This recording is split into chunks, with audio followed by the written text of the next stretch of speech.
Oke, kita mulai ya. Gini, selama ini kan dunia kedokteran itu fokusnya ngobatin penyakit satu-satu. Sakit jantung, kanker, diabetes, ya diobatin satu persatu. Tapi, gimana kalau ternyata pendekatan kita selama ini keliru? Nah, kali ini kita bakal bahas sebuah pergeseran yang, wah, revolusioner banget. Kita nggak lagi cuma ngobatin gejalanya, tapi langsung nargetin akar masalahnya, yaitu proses penuaan itu sendiri. Nah, ini dia pertanyaan utamanya, yang mungkin kedengarannya agak provokatif ya. Apakah penuaan itu sebenarnya penyakit yang bisa kita obati? Selama ini kan kita terima aja ya, penuaan itu takdir, nggak bisa dihindari. Tapi gimana kalau ternyata penuaan itu proses biologis yang bisa kita pelajari, kita ukur, dan bahkan kita perlambat? Ini bukan lagi omongan fiksi ilmiah loh, ini adalah area baru yang lagi dieksplorasi di dunia kedokteran. Dan disinilah konsep utamanya muncul, namanya growth science. Tujuannya tuh bukan cuma bikin kita hidup lebih lama ya, bukan cuma nambahin angka di umur kita, tapi yang lebih penting, nambahin kualitas hidup di sisa umur kita. Jadi kita memperpanjang yang namanya rentang sehat, biar kita bisa tetap bugar, aktif, dan ya produktif selama mungkin. Oke, terus pertanyaannya, gimana caranya kita menargetkan penuaan kalau kita aja nggak tahu itu apa? Nah, ternyata para ilmuwan udah berhasil memetakannya. Mereka udah ngidentifikasi 12 proses biologis utama yang jadi biang kerok penuaan. Ini dikenal sebagai ciri khas penuaan. Inilah akar-akar masalahnya yang perlu kita pahami sebelum kita bisa ngapa-ngapain. Jadi 12 ciri khas ini bisa kita kelompokin jadi 3 kategori besar. Pertama, ada yang namanya kerusakan primer. Ini kayak ya kerusakan hardware di tubuh kita. Contohnya kesalahan-kesalahan yang numpuk di DNA kita seiring waktu. Terus yang kedua, ada respons yang salah. Jadi tubuh kita tuh berusaha ngerespons kerusakan tadi, tapi responsnya malah bikin masalah jadi lebih parah.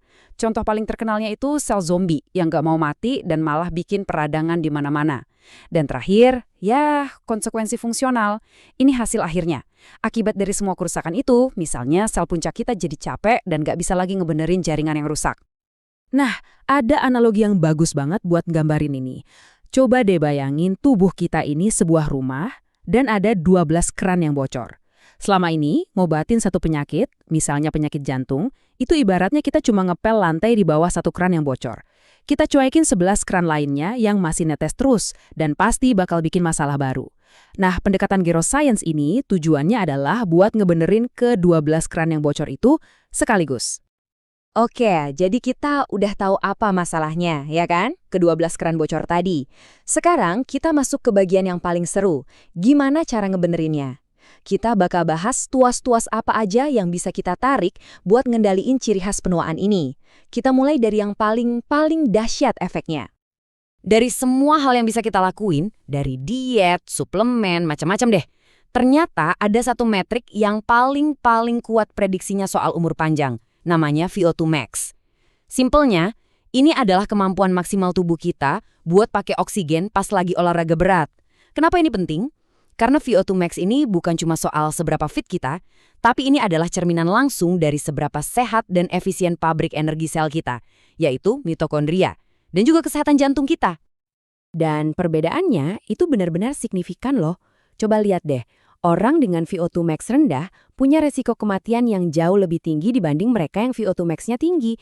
Bahkan, ada data yang nunjukin kalau punya VO2 max yang tinggi, itu bisa nambah harapan hidup sampai 5 hingga 7 tahun. Ini bukti nyata betapa dahsyatnya olahraga sebagai obat anti penuaan. Terus, gimana cara ningkatinnya? Nah, ada protokol yang dianggap paling efektif yaitu aturan 80-20. Maksudnya gini, sekitar 80% waktu olahraga kita itu sebaiknya dihabiskan di zona 2. Ini tuh intensitasnya sedang, di mana kita masih bisa ngobrol lah. Kenapa? Karena intensitas ini pas banget buat ngebangun jumlah dan efisiensi mitokondria kita. Nah, sisa 20%-nya baru kita pakai buat latihan intensitas tinggi di zona 5 buat nge-push kapasitas puncak VO2 max kita. Oke, dari olahraga kita pindah ke nutrisi. Di sini ada temuan menarik. Ternyata, kapan kita makan itu bisa sama pentingnya dengan apa yang kita makan. Dulu kan kita kenal yang namanya pembatasan kalori ya. Itu emang terbukti manjur, tapi jujur aja susah banget buat dijalanin terus-terusan. Nah, ada pendekatan yang lebih gampang, namanya makan dengan batasan waktu atau TRI. Intinya kita cuma membatasi jendela makan kita, misalnya jadi 8 jam sehari. Dengan begitu, tubuh kita punya waktu puasa yang cukup buat ngaktifin proses bersih-bersih seluler yang super penting, namanya autofagi. Sekarang kita naik level nih. Kita ngomongin intervensi yang lebih canggih.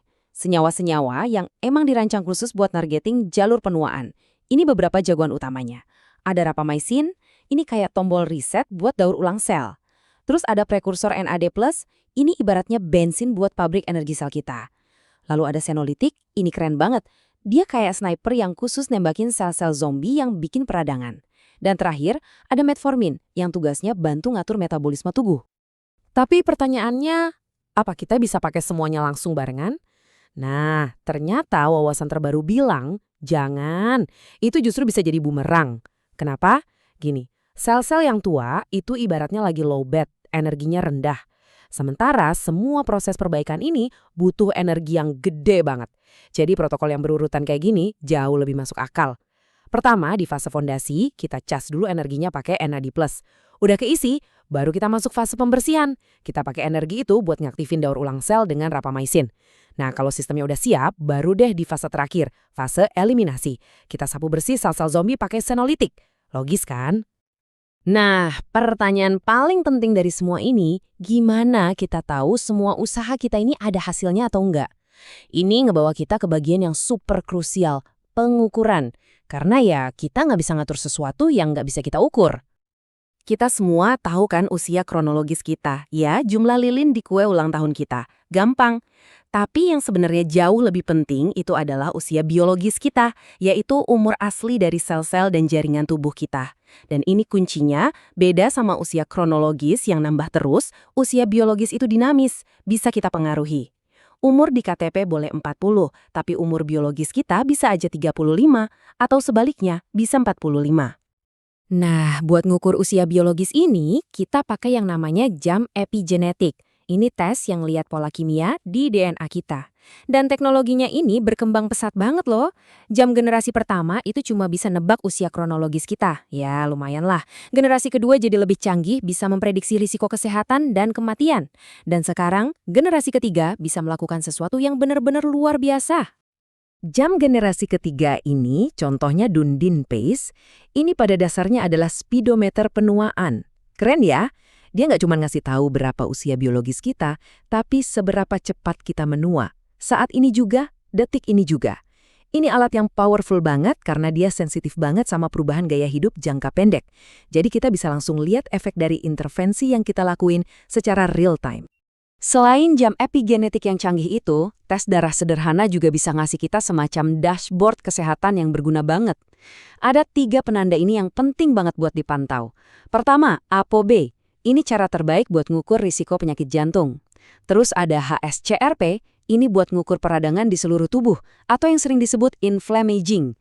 Dan terakhir, insulin puasa. Ini bisa jadi tanda peringatan dini buat masalah metabolisme, jauh sebelum gula darah kita naik. Oke, sejauh ini kita udah bahas apa aja yang bisa kita lakuin hari ini. Sekarang coba kita sedikit ngintip ke masa depan. Teknologi yang lagi dikembangin sekarang ini tujuannya bukan cuma buat ngerem laju penuaan, tapi buat membalikkannya. Yang pertama ini, konsepnya bener-bener gila. Namanya reprogramming epigenetic partial. Jadi, para ilmuwan nemuin cara buat memprogram ulang sebuah sel, intinya muter balik jam epigenetiknya jadi lebih mudah. Tapi sel itu tetap ingat fungsinya apa. Bayangin, kita bisa meremajakan sel di mata buat ngembaliin penglihatan yang udah kabur. Dan ini bukan lagi mimpi loh. Uji coba pada manusia pertama untuk teknologi ini udah dimulai. Pilihan lain yang nggak kalah canggih, terapi gen. Jadi kita bisa ngirim gen-gen pelindung ke dalam sel kita. Contohnya ada gen namanya kloto. Gen ini udah terbukti bisa ngelindungin fungsi otak dan jantung. Penelitian pada hewan nunjukin kalau ningkatin level kloto ini bisa nambahin umur secara signifikan. Nah, yang ini mungkin kedengerannya kayak di film fiksi ilmiah ya, tapi idenya sebenarnya simple, bersihin darah kita. Jadi, seiring kita menua, banyak faktor-faktor pemicu peradangan yang numpuk di darah. Ada prosedur namanya pertukaran plasma terapeutik yang intinya nyaring darah kita buat ngebuang protein-protein tua ini. Dan hasil uji coba awalnya nunjukin ini bisa nurunin usia biologis secara signifikan. Dengan semua teknologi masa depan yang keren-keren tadi, gampang banget buat kita jadi lupa sama hal-hal yang mendasar. Tapi ada satu poin super penting yang gak boleh kita lupain. Sebagian besar dari rentang sehat kita, mungkin sekitar 90%-nya itu ditentukan oleh pilar-pilar gaya hidup yang fundamental, olahraga yang tepat, nutrisi yang strategis, tidur yang berkualitas, dan manajemen stres. Dan ini adalah pesan utama yang harus kita bawa pulang. Teknologi-teknologi baru itu emang luar biasa. Tapi alat paling ampuh buat memperpanjang rentang sehat kita itu sebenarnya udah ada di tangan kita semua saat ini juga. Kekuatan terbesar itu ada di pilihan-pilihan kecil yang kita buat setiap hari. Jadi, pada akhirnya, semua ini kembali ke kita masing-masing kan? Dengan pengetahuan ini, dengan pemahaman soal biologi penuaan dan tuas-tuas apa aja yang bisa kita tarik, kita sekarang punya kekuatan yang lebih besar dari sebelumnya buat ngebentuk masa depan kesehatan kita sendiri.